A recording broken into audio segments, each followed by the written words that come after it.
La désindustrialisation, fléau qui touche la France entière, a été particulièrement rude en Île-de-France.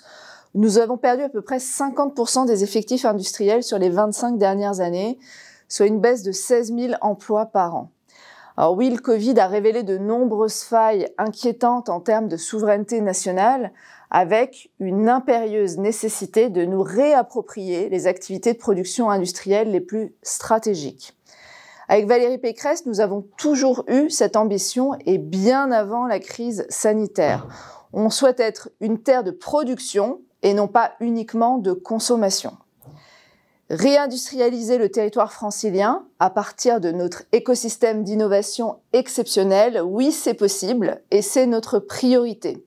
Alors, vous le savez, nous mettons en place de nombreux dispositifs pour soutenir les projets d'industrialisation dans notre région, avec encore récemment notre aide Jeunes Pousses Industrielles en vue de soutenir financièrement les premières unités de production en Île-de-France, ou encore l'action de la SEM, la Société d'économie mixte Île-de-France Investissement et Territoire, que je préside depuis maintenant 3 ans et qui s'attache à la problématique du foncier pour aider des entreprises industrielles soit à rester, soit à s'implanter dans notre région. Et parce que justement la ressource la plus rare pour nos entreprises franciliennes est ce foncier qui est tant recherché, nous venons aujourd'hui de prendre un engagement fort supplémentaire dans l'hémicycle du Conseil régional lors du vote du schéma directeur de la région Île-de-France, le SDRIF environnemental, qui projette l'Île-de-France à horizon 2040.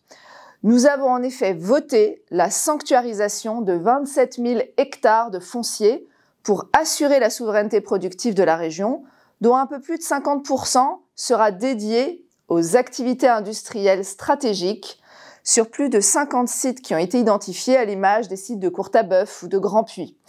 La région stratège doit également assurer le développement de ces grands sites industriels qui seront le cœur de son activité productive dans les années à venir, à l'image de Villaroche ou de Val-Bréon, pour ne citer que quelques exemples.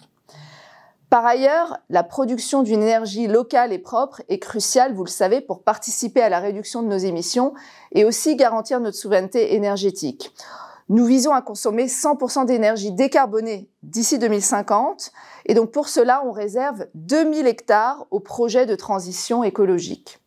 Cette production autonome, alors qu'elle soit industrielle, qu'elle soit énergétique, va rendre le territoire plus résilient face aux bouleversements, qu'ils soient climatiques, sanitaires ou géopolitiques, qui pourraient en menacer l'approvisionnement, comme malheureusement nous l'avons déjà connu récemment. Ainsi, par cette planification à long terme, nous réaffirmons la place de l'Île-de-France comme première région créatrice de richesses d'Europe, en agissant concrètement pour nous réapproprier les activités de production stratégiques.